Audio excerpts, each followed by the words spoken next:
When we think of Anne Boleyn, we picture a woman at the center of power, a queen who changed England forever.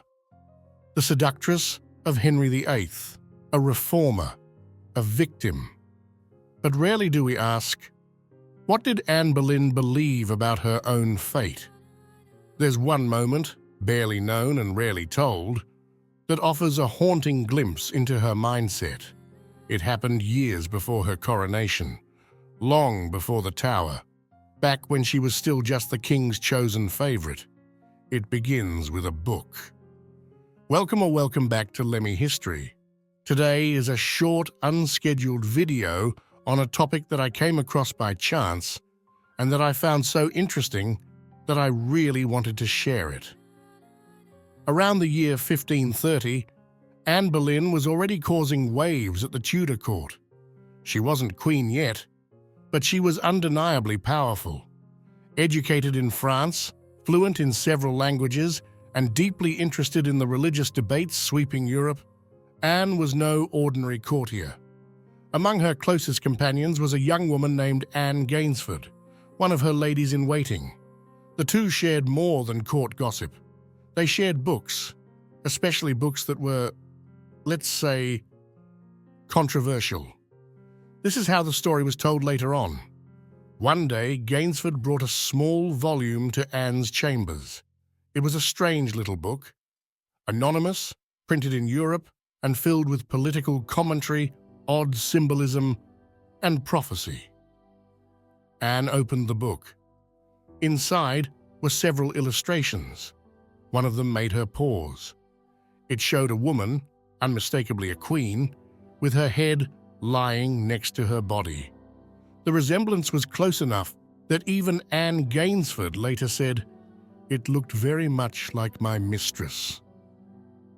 Anne stared at it, and then, with a smirk, she said, "If I thought it true, though he were an emperor, I would not myself marry him." She meant Henry. Of course she did.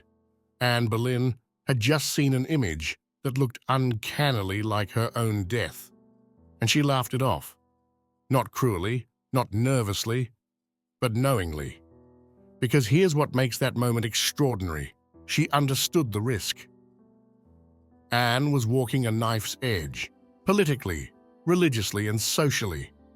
She had seen her sister risen and fall, and therefore refused to become the king's mistress, forcing Henry to pursue annulment and break from Rome. She knew she had enemies. She knew she was seen as dangerous. And yet, when shown an image of a beheaded queen, she did not flinch.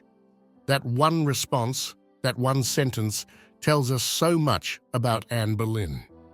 It wasn't just ambition that drove her. It was conviction. She believed in her fate. Or perhaps she simply refused to back down.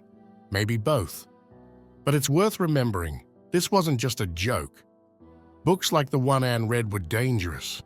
Prophetic texts could be viewed as treasonous. England, in the early 1530s, was a place where people were burned for heresy and hung for rumors. Anne could have destroyed the book.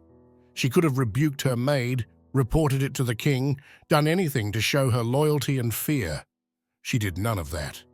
Instead, she read the prophecy, saw herself in it, and carried on, smiling.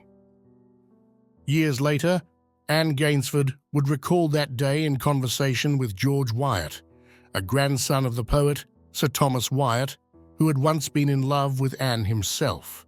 That memory would find its way into early Protestant chronicles, quietly preserved, while the louder tales of seduction, sorcery, and betrayal filled the official histories.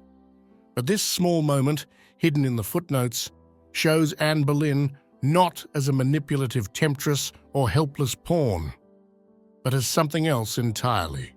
A woman who saw the shadow of her own future and refused to be ruled by it.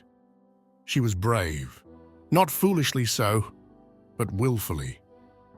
She read the signs, she heard the whispers, and she chose her path anyway. So the next time you hear that Anne Boleyn was reckless or power-hungry or naive, remember the book. Remember the picture. and remember the woman who looked at her own death and laughed. Thanks for watching. Please like and subscribe.